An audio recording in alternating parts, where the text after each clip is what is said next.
ئەسڵاو بەڕێزان ئێستا نەخۆشێکمان هەیە سێ گرەی هەیە لە گەدا ئینشاءڵڵا بە یارمەتی خۆیان دەچین دەری دەکەین بە ڕێگای نازور.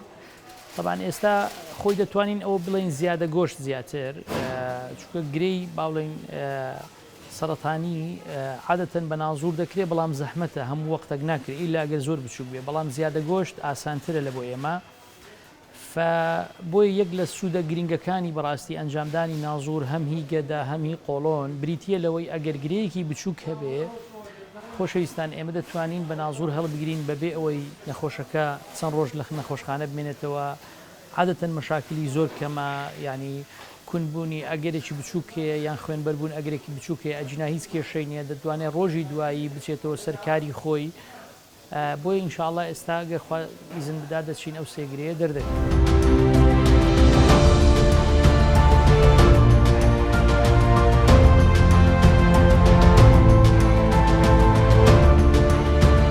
گرەیەکی گەورەی هەبوو لە گەدەی بۆیە هەستین لە عەمەلیات لەوەی سەلامەت بی فەرمەشاکە گرەیەکە زۆر گەورە بووە تا ئێرە بوو بە جوانی بە نازور بەبێ مشکلە بەبێ کونبوون بەبێ خوێنبەربوون زۆر بە جوانی لەبووی مەهاڵی بە سەلامەتی.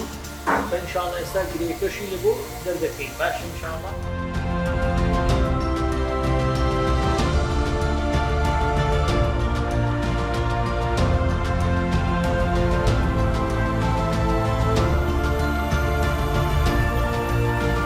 ئەو گرەی یەکەم بوو، ئەوە گرەی دووەم کە هەڵمان گرت، گرەیەکی دیکەشی ئەلێرە بووە لەو پشتەوە جێگەکەی تۆزە ئیزعاج بوو، ئەمە جێگەکەی عەکسیە بەڵام ئەویشمان هەڵگرت ئێستا بە جوانی دیارە ئەوە شاکە لە بنەوە ئاوەیە ئاوەکە لا دەزێت.